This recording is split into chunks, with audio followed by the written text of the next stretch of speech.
Very good morning to all of you. दोस्तों कल हमने यहाँ तक कर लिया था, मतलब हमने 3 महीने का करंट अफेयर कवर कर लिया है, फरवरी मार्च अप्रैल। आज हम 3 महीने का और कवर करेंगे, इसके साथ ही आपका 6 महीने का करंट अफेयर कवर हो जाएगा। और आपको इस वीडियो का पीडीएफ जो है वो मेरे टेलीग्राम पे मिल जाएगा। दोस्तों देखिए, मुझे कल क्या लगा कि बहुत लोग ऐसे हैं जो कि पीडीएफ डाउनलोड कर लेते हैं और उनके पीडीएफ फोन में सेव रहता है, बट वो पढ़ाई नहीं करते हैं और आपके पास समय बहुत कम है। देखिए, क्योंकि अगर से आप पढ़ाई नहीं करेंगे इस वक्त तो अपने जिंदगी के साथ आप खिलवाड़ कर रहे हैं। तो अगर से मैं चाहता तो आपको लेक्चर लेने के बजाय सिर्फ पीडीएफ प्रोवाइड कर देता अपने टेलीग्राम पे, तो आप वहां से पढ़ लेते। बट मैं लेक्चर को रिकॉर्ड करता हूं, आपको चीजें समझाता रहता हूं, इसलिए क्योंकि मुझे लगता है कि जब सुनने से ना चीजें याद होती हैं। आपको कोई एक बार बताता है कुछ तो आपके जहन में रहता है, और अगर से सिर्फ आप पीडीएफ पढ़ेंगे और खासकर वो भी प्लेन टेक्स्ट, तो याद नहीं होती है चीजें और फिर फाइनली एग्जाम में आती हुई चीजें गलत हो जाती हैं। सो मैं चाहता हूं कि मेरे साथ आप लोग भी इसमें एक्टिवली पार्टिसिपेट करें। सो मैंने सोचा है कि जो इस लेक्चर का पीडीएफ है उसको आप मेरे टेलीग्राम चैनल से ले सकते हैं, बट उस पीडीएफ में आपको बहुत चीजें ब्लैंक मिलेंगी। मतलब बहुत चीजें ऐसी रहेंगी जहां पे फिल इन द ब्लैंक्स रहेगा, जहां पे गैप रहेगा, जहां पे खाली रहेगा, वो चीज आप फिल कर सकते हैं तभी जब आप इस वीडियो को एक बार देखेंगे। इससे क्या होगा ना कि आप मेरे साथ एक्टिवली पार्टिसिपेट करेंगे, क्योंकि क्या होता है कि बहुत लोग आराम से फोन लेकर बिस्तर पर लेटे रहते हैं और स्क्रॉल करते रहते हैं।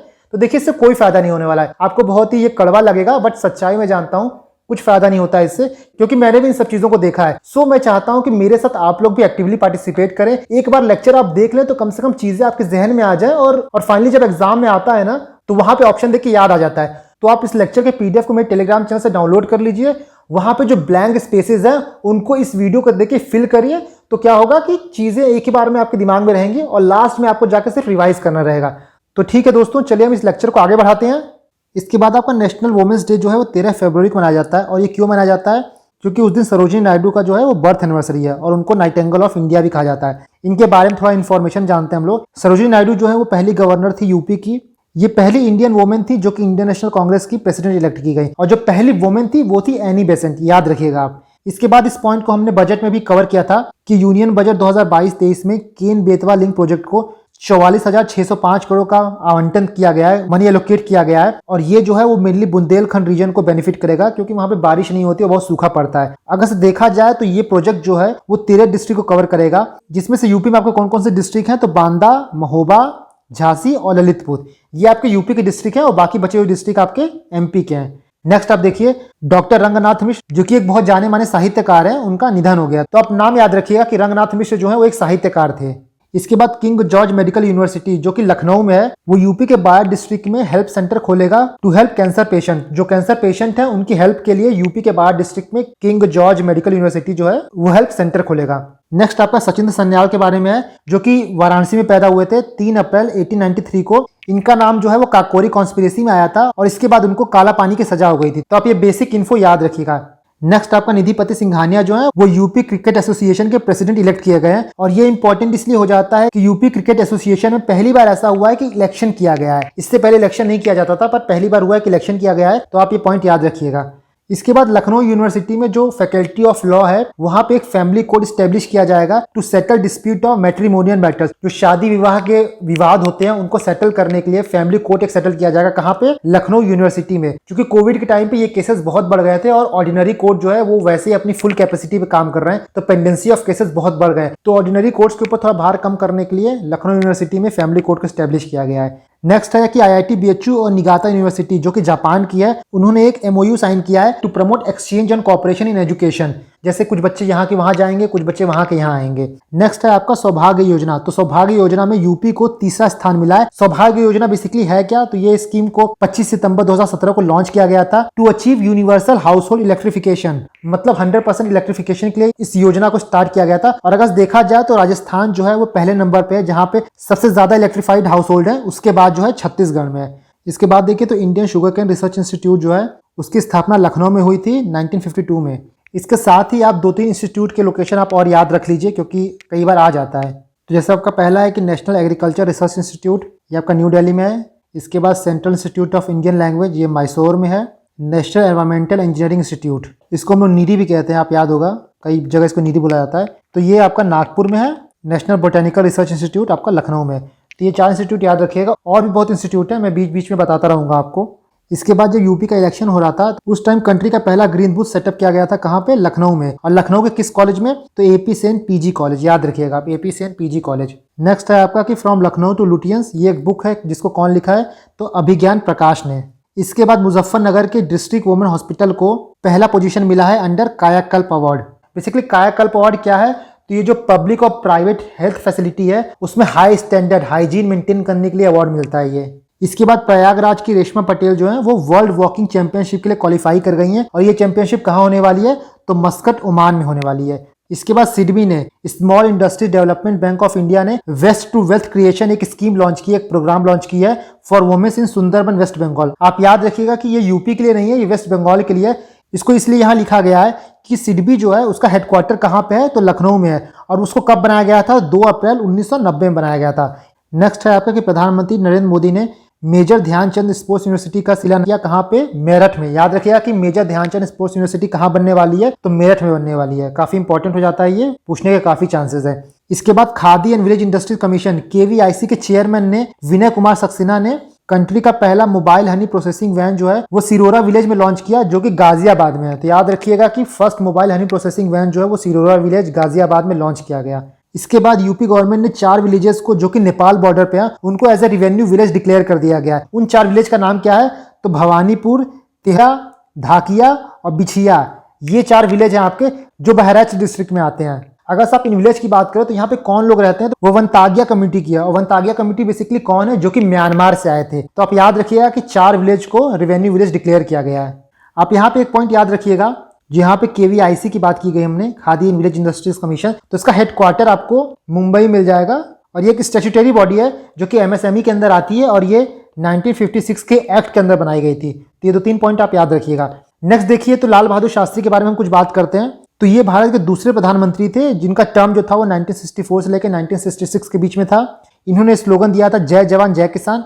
इनका जन्म कब हुआ था, 2 अक्टूबर 1904 में हुआ था, मुगल सराय जो कि वाराणसी में है। और इनकी मृत्यु जो है ताशकंद में हुई थी 11 जनवरी 1966 में। इसके बाद जो पंडित बिरजू महाराज हैं, जो कि सब जानते हैं इनको कि लेजेंडरी कथक डांसर हैं, इनकी मृत्यु हो गई। और मृत्यु कहाँ हुई है इनकी, तो मृत्यु इनकी दिल्ली में हुई है और इनका जन्म लखनऊ में हुआ था। इनको पद्म विभूषण मिला था 1986 में और ये वन ऑफ द यंगेस्ट थे जिनको संगीत नाटक अकेडमी अवार्ड मिला था 28 साल की उम्र में। नेक्स्ट है आपका कि यूपी गवर्नमेंट और Tata power renewable energy limited के बीच में एक एग्रीमेंट हुआ है जिसको कहते हैं पावर परचेज एग्रीमेंट। उसके अंतर्गत टीपीआरईएल 2 सोलर पावर प्लांट बनाएगी 50 मेगावाट के, कहाँ, प्रयागराज और बांदा में। नेक्स्ट आपका देखिए तो मैक्सिमम लोग को पता होगा कि लखनऊ की भी अपनी एक आईपीएल टीम हो गई जिसका नाम है लखनऊ सुपर जायंट और इसको कौन ओन करता है, तो आरपीएसजी ग्रुप। आप मुझे कमेंट करके ये बताइए कि आरपीएसजी ग्रुप जो है उसका चेयरमैन कौन है। साथ ही जो आपकी Lucknow super giant IPL team है उनके जो कैप्टन है वो है केएल राहुल। इसके साथ ही एक और टीम बनी है जो कि अहमदाबाद की टीम है। तो आप याद रखिएगा कि आईपीएल 2022 में 2 टीमें आई हैं, कौन कौन सी, लखनऊ और अहमदाबाद की। नेक्स्ट है आपका सीएसआईआर की जो सेंट्रल ड्रग रिसर्च इंस्टीट्यूट जो लखनऊ में स्थित है, वहां के साइंटिस्ट ने एक इंडिजीनियस आरटीपीसीआर किट बनाया है जिसका नाम ओम है। बेसिकली वो किस लिए है, तो ओमिक्रॉन वेरिएंट को टेस्ट करने के लिए वो किट बनाई गई है जिसका नाम ओम है। इसके बाद इंडिया का पहला पैरा बैडमिंटन अकेडमी जो है वो लखनऊ में स्थापित किया जाएगा, बहुत इंपॉर्टेंट है, याद रखिएगा। और 2024 में आपका पैरालंपिक होने वाला है, कहाँ पे होगा वो, पेरिस फ्रांस में। तो आप याद रखिएगा कि इंडिया का पहला पैरा बैडमिंटन अकेडमी कहाँ पे स्थापित किया जाएगा, तो लखनऊ में स्थापित किया जाएगा, काफी इंपॉर्टेंट है ये। इसके बाद शिवांगी सिंह जो कि रफाल फाइटर जेट की पायलट हैं, मतलब इंडिया की पहली रफाल फाइटर जेट पायलट जो कि आईएफ के टैब्लो में पार्ट ली थी। ये पार्ट लेने वाली दूसरी फाइटर जेट पायलट हैं। इससे पहले 2021 में भावना कांत जो है वो पहली फीमेल फाइटर जेट पायलट बनी थी जो कि आईएफ के टैब्लो में पार्ट ली थी। नेक्स्ट है कि यूपी के सीएम योगी आदित्यनाथ ने गोरखपुर में अर्थ स्टेशन इनॉग्रेट किया है। इसके साथ ही 3 एफएम स्टेशन और इनॉग्रेट किया गया है जो कि कहाँ पे है, इटावा, लखीमपुर खीरी और बहराइच डिस्ट्रिक्ट में। बेसिकली जो ये आपका अर्थ स्टेशन है ना, वो ये क्या करेगा कि जो लोकल लेवल के प्रोग्राम्स होते हैं उनको वर्ल्ड वाइड ब्रॉडकास्ट करने में काफी हेल्प करेगा। तो जो लोकल कलाकार होते हैं, जो भोजपुरी कलाकार होते हैं, उनको काफी बून मिलेगा इस इनिशिएटिव से। इसके बाद इंडिया और रशिया ने अपना पहला 2+2 मिनिस्ट्रियल डायलॉग एग्रीमेंट साइन किया है, जिस एग्रीमेंट के अंतर्गत दोनों ज्वाइंट वेंचर बना के 6 लाख AK-203 राइफल बनाएंगे, कहाँ पे, अमेठी में। नेक्स्ट है आपका पीएम नरेंद्र मोदी ने गोरखपुर में एम्स का इनॉग्रेशन किया है। एम्स के साथ उन्होंने 2 चीज और इनॉग्रेट किया है, आप लिख लीजिए। पहला है फर्टिलाइजर प्लांट और दूसरा है कि regional medical research centre of ICMR. ये 2 चीज का इनॉग्रेशन उन्होंने और किया है, पहला फर्टिलाइजर प्लांट और दूसरा regional medical research centre. Next आपका काफी इंपॉर्टेंट है कि पीएम ने सरयू कनाल नेशनल प्रोजेक्ट का इनॉग्रेशन किया है, कहाँ पे, बलरामपुर में। इंपॉर्टेंट है, आप याद रखिएगा। ये प्रोजेक्ट बेसिकली क्या करेगा, तो 5 रिवर को इंटरलिंक करेगा, घाघरा, सरयू, राप्ती, बाणगंगा और रोहिणी। इससे क्या होगा कि जो वाटर रिसोर्स हैं उनका ऑप्टिमम यूज हो पाएगा। इसके बाद यूपी ने आत्मनिर्भर कृषक डेवलपमेंट स्कीम लॉन्च किया है। इस स्कीम में क्या होगा, बेसिकली 1475 एफपीओ को बनाएंगे, वो लोग एफपीओ बनाएंगे अगले 3 सालों में। तो 1475 एफपीओ बनाना है आत्मनिर्भर कृषक डेवलपमेंट स्कीम के अंदर। नेक्स्ट आपका हैदरपुर है, जिसको मैंने बता दिया था कि आपका 47th रामसर साइट है, ये तो ऊपर बता चुके हैं। इसके बाद पीएम नरेंद्र मोदी ने काशी विश्वनाथ धाम का इनॉग्रेशन किया है। ये कई फेज में बनाया जाएगा, तो जिसकी फेज 1 का लागत क्या है 339 करोड़। आप इसमें कॉस्ट भी याद रखिएगा क्योंकि बहुत ही एम्बिशियस प्लान था, तो क्या पता पूछ ही ले तो आप याद रखिएगा 339 करोड़ रुपए की लागत लगी है। और आपका जो ये कॉरिडोर है वो ललिता घाट को मंदिर चौक से कनेक्ट करेगा। नेक्स्ट आपका पावर फाइनेंस कॉर्पोरेशन लिमिटेड ने ग्रीन सेल मोबिलिटी, जो कि एक ई मोबिलिटी प्लेटफॉर्म है, इंडिया और यूके गवर्नमेंट का मिला के, मतलब दोनों गवर्नमेंट सपोर्ट की है, ये फाइनेंस करेगी इलेक्ट्रिक बस यूपी में। तो कितनी बसेस को फाइनेंस करेगी ये? 350 बसेस को फाइनेंस करेगी। आप याद रखिएगा 350 इलेक्ट्रिक बसेस को फाइनेंस करेगी पावर फाइनेंस कॉर्पोरेशन लिमिटेड और ग्रीन सेल मोबिलिटी।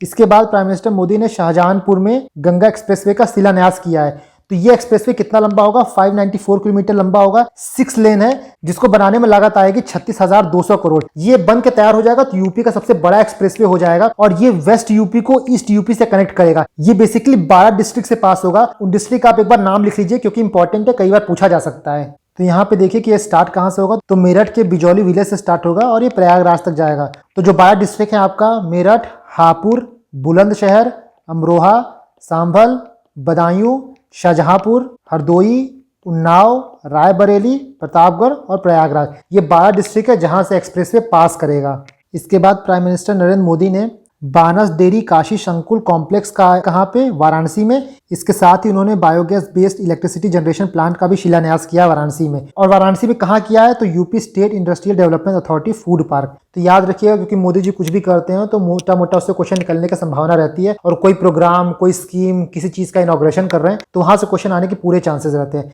नेक्स्ट है आपका कि एनटीपीसी ग्रेट मिल के जो वेस्ट टू एनर्जी होता है उसके अंतर्गत प्लास्टिक को रिसाइकल करके सिन गैस बनाएगा। आप मुझे कमेंट करके ये बताइए कि बायोगैस का कॉन्स्टिट्यूएंट क्या होता है और सिन गैस किसे कहते हैं। ये 2 चीज आप मुझे कमेंट करके बताइएगा।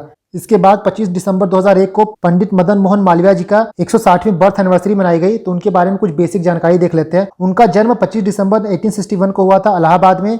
उन्होंने बनारस हिंदू यूनिवर्सिटी की स्थापना की थी 1916 में। वो 1909 से लेकर 1920 तक इंपीरियल लेजिस्लेटिव काउंसिल के मेंबर थे 11 साल तक। उनको 2014 में भारत रत्न से नवाजा गया था। इसके बाद यूपी गवर्नमेंट ने एक स्कीम चलाई जिसका नाम है फ्री स्मार्टफोन योजना। इसमें आपको ये याद रखना है कि ये BTech, BA, BSc, MA, MD, PhD सबके लिए ये योजना है। तो किसी एक पर्टिकुलर सेट ऑफ स्टूडेंट के लिए नहीं है, काफी ब्रॉड स्पेक्ट्रम है इसका।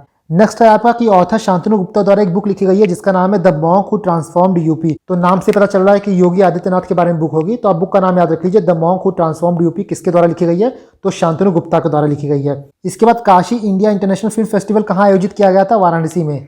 नेक्स्ट है आपका कि नीति आयोग ने एक रिपोर्ट रिलीज की है जिसका नाम है the healthy state progressive India report. तो इसके कुछ इंपॉर्टेंट पॉइंट आप याद रखिए कि केरला, तमिलनाडु और तेलंगाना जो है वो बेस्ट 3 परफॉर्मेंस स्टेट हैं बड़े स्टेट की कैटेगरी में। मिजोरम और त्रिपुरा जो है वो बेस्ट है स्मॉलेस्ट स्टेट की कैटेगरी में। दमन दीव और दादरा नगर हवेली प्लस चंडीगढ़ जो है वो बेस्ट है यूटी में। अगर आप यूपी की बात करें तो इंक्रीमेंटल परफॉर्मेंस कैटेगरी में यूपी टॉप है। तो आप याद रखिएगा कि इंक्रीमेंटल परफॉर्मेंस की कैटेगरी में यूपी जो है वो टॉप है, ये चीज आप याद रखिएगा। इसके बाद नेक्स्ट है कि 11th hockey India junior national championship में यूपी ने चंडीगढ़ को हरा दिया था। और ये चैंपियनशिप कहाँ हुआ था? तो कोविलपट्टी, तमिलनाडु में। नेक्स्ट है आपका कि डिफेंस मिनिस्टर राजनाथ सिंह ने defence technology and test centre का और ब्रह्मोस मैन्युफैक्चरिंग सेंटर का कहाँ पे? लखनऊ में। तो याद रखिएगा कि defence technology and test centre और ब्रह्मोस मैन्युफैक्चरिंग कहाँ बनने वाला है? तो लखनऊ में बनने वाला है। और किसके द्वारा? तो डीआरडीओ द्वारा। इसके बाद प्राइम मिनिस्टर मोदी ने बीना पनकी मल्टी प्रोडक्ट पाइपलाइन का उद्घाटन किया है, इनॉग्रेट किया है। तो ये पाइपलाइन आपकी कहां से स्टार्ट होगी? तो बीना रिफाइनरी से, जो कि एमपी में है। कहां पे जाएगी? तो petroleum oil and lubricant terminal जो कि पनकी में है, उनके बीच ये पाइपलाइन बनेगी। और ये यूपी के 5 डिस्ट्रिक्ट को कवर करेगी, ललितपुर, झांसी, जालौन, कानपुर देहात और कानपुर नगर। और 2 एमपी के डिस्ट्रिक्ट को, सागर और टीकमगढ़। तो ये टोटल 7 डिस्ट्रिक्ट को कवर करेगी, 5 यूपी में से और 2 एमपी में से। नेक्स्ट आपका ये है कि प्राइम मिनिस्टर मोदी ने 54th कॉन्वोकेशन हुआ था आईआईटी कानपुर का, वहां पे डिजिटल डिग्री इशू किया गया था। तो अगर से क्वेश्चन आएगा कि डिजिटल डिग्री कहाँ इशू किया गया है, कौन से कॉलेज में, तो आईआईटी कानपुर में इशू किया गया है। इसके बाद दुर्गा शंकर मिश्र जो हैं वो यूपी के नए चीफ सेक्रेटरी अपॉइंट किए गए हैं, इसको भी याद रखिएगा। इसके बाद यूपी का जो झांसी रेलवे स्टेशन है उसका नाम बदल के वीरांगना लक्ष्मीबाई रेलवे स्टेशन रखना है। और इससे पहले भी यूपी गवर्नमेंट ने जो मुगल सराय रेलवे स्टेशन उसका नाम बदल के पंडित दीनदयाल उपाध्याय रेलवे स्टेशन रखा था। इसके बाद हम नेक्स्ट देखते हैं। तो नेशनल कमीशन फॉर वुमेन और NALSA national legal service authority ने मिल के एक लीगल अवेयरनेस प्रोग्राम चालू किया है। कहाँ पे? वाराणसी, उत्तर प्रदेश में। और इस प्रोग्राम का नाम क्या था? Empowerment of women through legal awareness. Basically औरतों के बीच में उनके लीगल राइट्स को लेके अवेयरनेस फैलाने के लिए प्रोग्राम था। तो चलिए हम यहाँ थोड़ा सा नालसा और नेशनल कमीशन फॉर वुमेन्स के बारे में देखने की कोशिश करते हैं। नालसा को लीगल सर्विसेज अथॉरिटी एक्ट 1987 के अंदर बनाया गया था और इसका मैंडेट है कि ये जो गरीब हैं उनको फ्री लीगल एड प्रोवाइड करता है। नालसा जो है वो लोक अदालत को भी ऑर्गेनाइज करता है। इसी तरह हम स्टेट की बात करें तो आपके हर स्टेट में होता है स्टेट लीगल सर्विसेज अथॉरिटी। आप मुझे कमेंट करके बताइएगा कि स्टेट लीगल सर्विसेज अथॉरिटी को हेड कौन करता है। एक और पॉइंट जान जाइए कि आपका डीपीएसपी का जो आर्टिकल 39A है वो फ्री लीगल एड की बात करता है। नेक्स्ट हम देखते हैं नेशनल कमीशन फॉर वुमेन के बारे में। तो ये एक स्टेचुटरी बॉडी है, 1992 में इसको बनाया गया था और प्रेजेंट में इसकी जो चेयरपर्सन है वो है रेखा शर्मा। सीएम योगी आदित्यनाथ ने वज्र उत्सव इनॉग्रेट किया है मथुरा में। इसके साथ उन्होंने हुनर हाट का भी इनॉग्रेशन किया था और कुंभ ऑफ कौशल कुबेर का भी इनॉग्रेशन किया था मथुरा में। नेक्स्ट देखिए आप कि यूनियन हेल्थ मिनिस्टर ने 32nd हुनर हाट का इनॉग्रेशन किया था लखनऊ में। तो आप यहाँ पे ये याद रखिएगा कि जो हेल्थ मिनिस्टर थे उन्होंने हुनर हाट का इनॉग्रेशन कहाँ किया था? लखनऊ में। और आपका हुनर हाट होता क्या है? तो ये मिनिस्ट्री ऑफ माइनॉरिटी अफेयर्स का एक इनिशिएटिव है जिसके थ्रू जो ट्रेडिशनल आर्ट एंड क्राफ्ट होते हैं उसको प्रोत्साहन मिलता है। बेसिकली आप ये मान सकते हैं कि वोकल फॉर लोकल को बल देने के लिए, जोर देने के लिए, उसको आगे बढ़ाने के लिए हुनर हाट का बहुत ही महत्वपूर्ण योगदान रहेगा। नेक्स्ट आप देखिए कि यूनियन मिनिस्टर जितेंद्र सिंह ने कहा था कि जैसे स्टेट के लेवल पे होता है ना गुड गवर्नेंस इंडेक्स, तो उसी तरह यूपी में डिस्ट्रिक्ट लेवल पे भी गुड गवर्नेंस इंडेक्स को स्टार्ट किया जाएगा। और ये कौन स्टार्ट करेगा? तो department of administrative reform and public grievances और स्टेट गवर्नमेंट मिलके district level good governance index को बनाएगी यूपी के पर्सपेक्टिव से। यूपी गवर्नमेंट ने 735 ड्रिंकिंग वाटर सप्लाई स्कीम को अप्रूवल दे दी है। बेसिकली जो आपका जल शक्ति मिशन है उसको इम्प्लीमेंटेशन करने के लिए, उसकी इम्प्लीमेंटेशन को स्पीड अप करने के लिए ये अप्रूवल दिया गया है। और जल शक्ति मिनिस्ट्री ने कहा है कि 2024 तक जितने भी रूरल हाउस होल्ड है उनको टैप वाटर सप्लाई की सुविधा मुहैया करा दी जाएगी। नेक्स्ट है आपका कि यूपी का पहला private sector defence manufacturing facility जो है वो लखनऊ में इनॉग्रेट किया गया bye defence minister Rajnath Singh. और ये जो आपकी प्राइवेट फैसिलिटी है ये कौन ओन करता है, कौन रन करेगा? तो एरोलॉय टेक्नोलॉजीज रन करेंगी और ये एरोलॉय टेक्नोलॉजी जो है वो complete subsidiary of PTC industries है। तो याद रखिएगा कि प्राइवेट डिफेंस मैन्युफैक्चरिंग फैसिलिटी कहाँ आने वाला है? तो लखनऊ में आने वाला है। नेक्स्ट देखिए आपके पीएम मोदी ने पूर्वांचल एक्सप्रेस का इनॉग्रेशन किया है करवाल खेरी में, जो कि सुल्तानपुर डिस्ट्रिक्ट में है। आपका पूर्वांचल एक्सप्रेस जो है वो 341 किलोमीटर लंबा है। इसको हम एक बार मैप में देख लेते हैं। आपका नोएडा से लेके आगरा तक यमुना एक्सप्रेसवे रहेगा, आगरा से लेके लखनऊ तक आपका आगरा एक्सप्रेसवे है और लखनऊ से लेके गाजीपुर तक आपका पूर्वांचल एक्सप्रेसवे है। यहाँ कुछ इंपॉर्टेंट पॉइंट देखिए कि स्टार्ट कहाँ से होगा? तो लखनऊ के चांद सराय गांव से स्टार्ट होगा और एंड कहाँ पे होगा? तो गाजीपुर जिले का हल्दरिया गांव जो है वहां एंड होगा। इसके बाद ये इतने प्लेस को जोड़ेगा, लखनऊ, बाराबंकी, अमेठी, सुल्तानपुर, अयोध्या, अंबेडकर नगर, आजमगढ़, मऊ और गाजीपुर। तो ये आपका पूर्वांचल एक्सप्रेस की पूरी जानकारी है। इसको थोड़ा देख लीजिएगा क्योंकि बहुत ही एम्बिशियस प्लान है यूपी का, तो क्वेश्चन आ सकता है। इसके बाद राष्ट्र रक्षा संपन्न पर्व जो है वो झांसी में ऑर्गेनाइज किया गया और इस इवेंट में मिनिस्ट्री ऑफ डिफेंस ने काफी स्कीम जो है वो नेशन को डेडिकेट किए थे। यहाँ पे काफी स्कीम की अनाउंसमेंट हुई थी। बहुत ज्यादा खास स्कीम नहीं है, छोटी छोटी स्कीम है, सो उतना जानना जरूरी नहीं है। नेक्स्ट है आपका कि प्राइम मिनिस्टर मोदी ने 600 megawatt ultra mega solar park का शिलान्यास किया है। कहाँ पे? झांसी में। इसके साथ ही उन्होंने दो चीज और किया है। 600 मेगावाट सोलर पार्क ललितपुर में फाउंडेशन स्टोन रखा है और 800 मेगावाट सोलर पार्क का चित्रकूट में। साथ ही अटल एकता पार्क का भी इनॉग्रेशन किया है झांसी में। एक और पॉइंट है कि उन्होंने एनसीसी एल्यूमिनाई एसोसिएशन को भी लॉन्च किया है और पीएम ने खुद को as a first member register भी किया है। नेक्स्ट आपका है कि प्रधानमंत्री मोदी ने पहला लाइट कॉम्बैट हेलीकॉप्टर जो है वो इंडियन एयरफोर्स को दिया है झांसी में और उसी दिन उन्होंने मेड इन इंडिया ड्रोन भी दिया है इंडियन आर्मी को। नेक्स्ट देखिए कि भारत डायनेमिक्स अपना झांसी में एक फैसिलिटी लगाने वाली है और प्राइम मिनिस्टर मोदी ने उसका शिलान्यास किया है। ये 400 करोड़ की फैसिलिटी बनेगी और यहाँ बेसिकली क्या होगा कि जो एंटी टैंक गाइडेड मिसाइल्स है ना उनके प्रपल्शन सिस्टम को डिजाइन किया जाएगा। इसके बाद आपका प्रयागराज में इंदिरा मैराथन को ऑर्गेनाइज किया गया और बेसिकली ये रेस था जो कि कितना किलोमीटर लंबा था? 42.19 किलोमीटर लंबा। नेक्स्ट आप देखिए कि पीएम मोदी, अमित शाह और अजीत डोवल जी ने 56वां डीजीपी कॉन्फ्रेंस अटेंड किया। वो कहाँ हेल्ड हुआ था? तो लखनऊ में हेल्ड हुआ था। कि union minister of heavy industry Mahendra Nath Pandey ji ने यूपी का पहला air pollution control tower inaugurate किया। कहां पे? नोएडा में। तो पहला एयर पॉल्यूशन कंट्रोल टावर है जो कि नोएडा में बनने वाला है। नेक्स्ट आपका है कि प्राइम मिनिस्टर मोदी ने अपने महोबा विजिट पे काफी मल्टी डेवलपमेंट प्रोजेक्ट का अनाउंसमेंट किया, जैसे कि Arjun Sahayak project, Ratauli weir project, Bhavani dam project, Majhgaon chilli sprinkle project. Basically ये प्रोजेक्ट जो है तो इरिगेशन फैसिलिटी को थोड़ा बढ़ावा देंगे, थोड़ा स्ट्रेंथन करेंगे, ताकि जो ड्रॉट प्रोन एरिया है वहां पे इरिगेशन की फैसिलिटी पहले से बेहतर हो जाए। नेक्स्ट आपका है कि आईआईटी बच्चों के कुछ साइंटिस्ट ने एक ऐसा डिवाइस बनाया है जो कि मिथेनॉल से प्योर हाइड्रोजन को प्रोड्यूस करेगा, ऑन साइट प्रोडक्शन करेगा from methanol to ultra pure hydrogen. इसके बाद प्राइम मिनिस्टर मोदी ने नोएडा इंटरनेशनल एयरपोर्ट का शिलान्यास किया है, जो कि कहां बनने वाला है? जेवर। इसको जेवर एयरपोर्ट भी कहते हैं और ये कहां पे है? गौतम बुद्ध नगर में है। ये एयरपोर्ट जो है वो 1300 हेक्टेयर में फैला हुआ है और ये ग्रीनफील्ड एयरपोर्ट है, मतलब जीरो से बनाया जा रहा है। साथ ही ये एयरपोर्ट आपका ज्यूरिक एयरपोर्ट इंटरनेशनल की हेल्प से बनाया जा रहा है। ये एयरपोर्ट बनने के बाद यूपी पहला स्टेट हो जाएगा जहां पे 5 इंटरनेशनल एयरपोर्ट हो जाएंगे। आप मुझे कमेंट करके बताइए कि बाकी 4 एयरपोर्ट कौन से हैं और लेटेस्ट अभी कौन सा बना है, इससे पहले एक बना है वो कौन सा है।